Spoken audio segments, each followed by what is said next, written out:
Stock market crash 1929. The stock market crash of 1929 was a significant event in American history that occurred during the Great Depression. It marked the end of a decade-long period of economic growth and prosperity known as the Roaring Twenties, during which the stock market boomed and many Americans invested heavily in the stock market. The causes of the stock market crash were complex and multifaceted.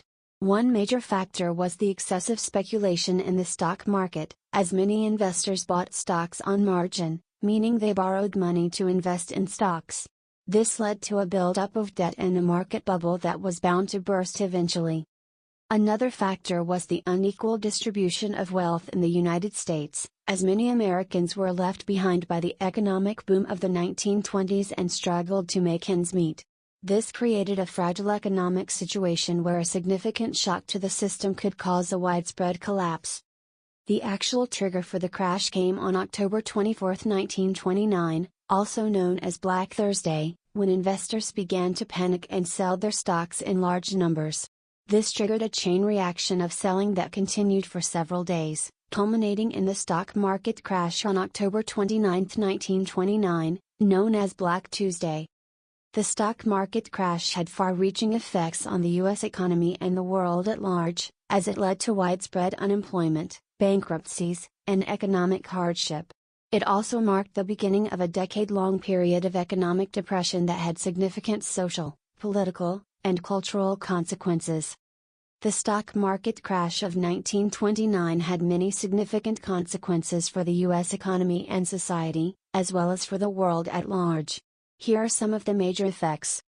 Great Depression. The stock market crash of 1929 is widely considered the start of the Great Depression, which lasted for over a decade and had far-reaching effects on the global economy.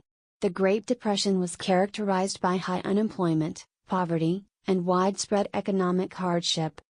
Bank failures. The stock market crash led to a wave of bank failures, as many banks had invested heavily in the stock market and were unable to meet the demands of panicked depositors. This led to a further contraction of credit and a deepening of the economic crisis. International impact. The stock market crash had a significant impact on the global economy, as many countries were interconnected through trade and investment. The crisis led to a contraction of international trade, which further deepened the economic downturn. New Deal. The stock market crash and the ensuing Great Depression led to a major shift in U.S. politics and policy, as President Franklin D. Roosevelt implemented a series of programs and policies known as the New Deal. These programs aimed to provide relief for the unemployed and stimulate economic